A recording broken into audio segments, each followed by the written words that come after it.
Hey everyone, we're back with Chapter 6 of The Adventures of Will Irving, Automaton Trouble. Here we go. What happened to your head? Hank asked. I had a run-in with Julius Monroe today, Will answered quietly. Julius did that to you? Hank asked, showing a slight bit of agitation. Not exactly. The bookshelf gave me the gash, Will explained. Julius just happened to throw me into the bookshelf. I know the guy hates your guts and doesn't need much of a reason to want to beat you up, but what did he want? Hank asked.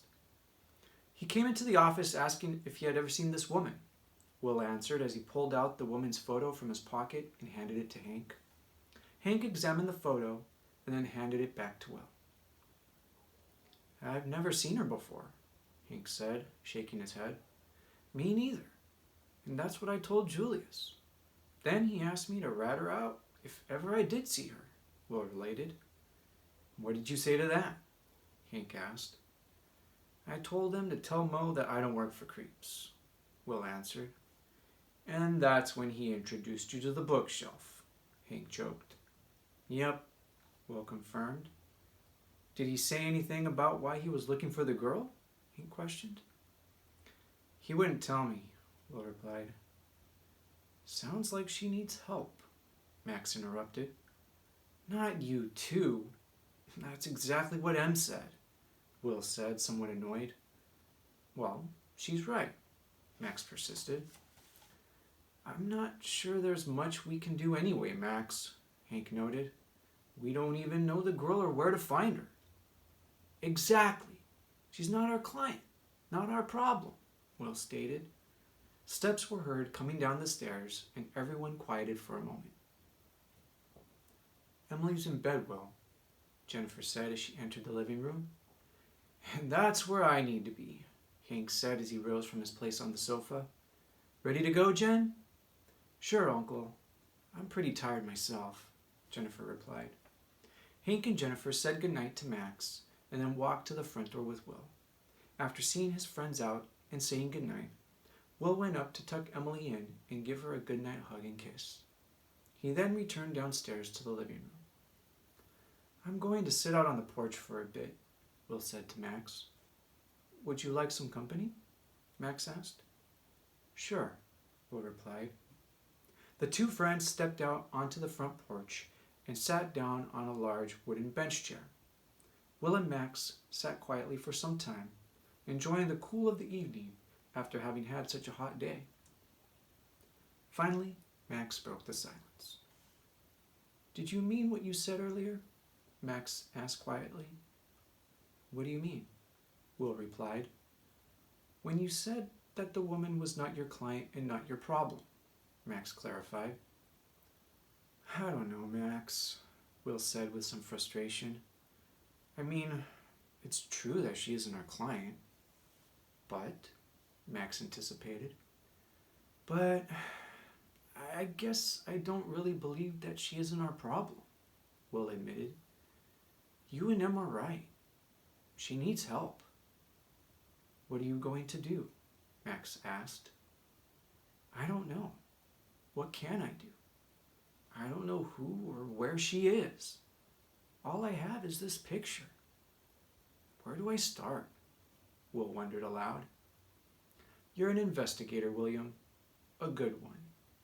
You'll figure it out, Max encouraged as he patted Will on the knee. Another moment of silence followed. Suddenly, Will's attention was drawn down to the corner of the street. You've got to be kidding me, Will whispered to himself. What is it? Max asked. I think it's her, Max, Will said quietly as he motioned with his head toward the corner of the street. There in the distance, Will and Max could see what appeared to be a woman cautiously making her way down the sidewalk. She seemed to be keeping to the shadows and was constantly checking over her shoulder. Upon reaching the corner, the woman checked over her shoulder again and suddenly froze. In the far distance down the street behind the woman, two headlights came into view as a car turned onto the street. The woman quickly ducked down, made sure she was out of the car's line of sight, and then rounded the corner and began to make her way down the street that crossed Will's. A moment later, she was out of sight. "I guess you know where to start now," Max stated quietly. "Not just yet. I want to see who's following her," Will said. Will and Max watched as a black car reached the corner and hesitated for a moment. The car then slowly turned onto the cross street and headed in the same direction the woman had taken. Will could see two men in the car, but could not clearly make out their identities due to the distance and darkness. "I'm pretty sure I know who's following her," Will stated as he rose from the bench. "Max, stay here and watch over Emily." "Of course," Max agreed. "Be careful, William." Will bounded down the steps and ran across the street to an alley that ran parallel to Rose Street, the street which the woman had taken. Meanwhile, the woman continued making her way down Rose Street, doing her best to avoid being seen. She looked over her shoulder and could see those dreaded headlights a fair distance behind her. She realized that she was going to have to do something to throw off her pursuers once again. They had already been tailing her on and off for a few hours now, and there was no way she could keep this up all night. The woman saw another cross street up ahead. As she approached the corner, a large truck came down the cross street and rolled to a stop. The driver motioned for the woman to cross, and so she did, waving at the driver to show her gratitude. As the truck began to cross Rose Street to continue its journey, the woman suddenly turned and then quickly crossed the street, using the truck as cover so as to avoid being seen by her pursuers. The woman continued to walk briskly down the new cross street, thankful to leave Rose Street behind. She turned to look over her shoulder, and suddenly her heart leapt in her chest as she felt a hand cover her mouth as she was simultaneously grabbed around the waist and pulled behind a hedge. "Don't worry, I'm not going to hurt you," whispered a male voice. "I'm here to help." The woman, overtaken by fear, did not hear what was said. She struggled to break free, attempting to elbow her assailant and stamp his feet. "Oof," the voice grunted. "Listen, I know who's following you. I want to help you get away from those guys. Honest. I'll let go now, but just don't make any noise or go running off." This time, the woman heard what the man said, and she stopped fighting. There was something sincere and calming in the man's voice. The woman felt the man slowly release his hold of her and step back. The woman quickly stepped away and then turned to see to whom the voice belonged. The woman realized that she was standing at the edge of an alley, and although it was dark, she could see that the man standing before her was of moderate height, modest build, and most likely in his 20s. The man had a friendly face and a warm smile that reassured the woman even more. "Who are—" the woman began to question. "Quick, get down, they're coming," the man urgently whispered as he reached for the woman's hand and gently pulled her back into the shadow of the alley. The woman followed the man's advice, and together they carefully peeped through the hedge and watched as the black car with the two men slowly passed through the intersection and continued on down Rose Street.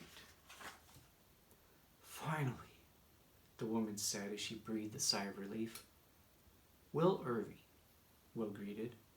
"What?" asked the woman. "I believe you were about to ask who I am," Will clarified.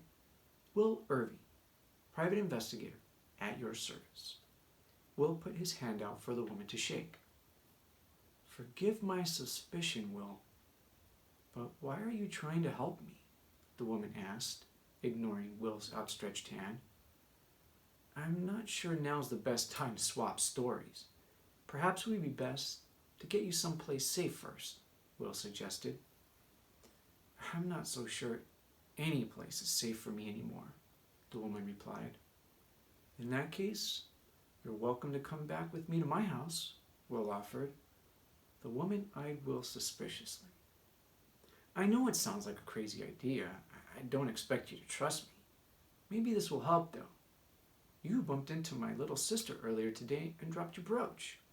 She's pretty adamant about wanting to give it back, and you would probably make her day, actually like her whole summer, if you were there in the morning when she came down for breakfast, Will explained with a smile.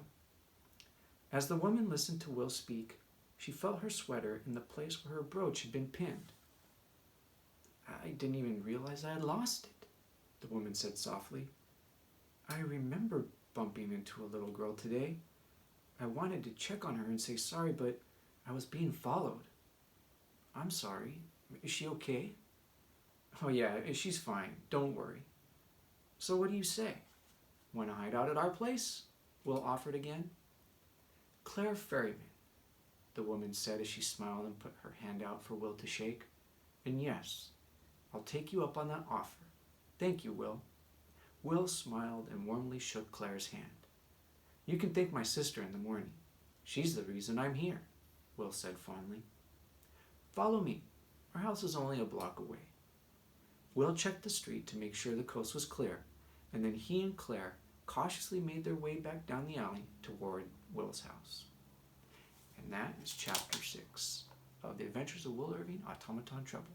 We'll see you next time for Chapter 7.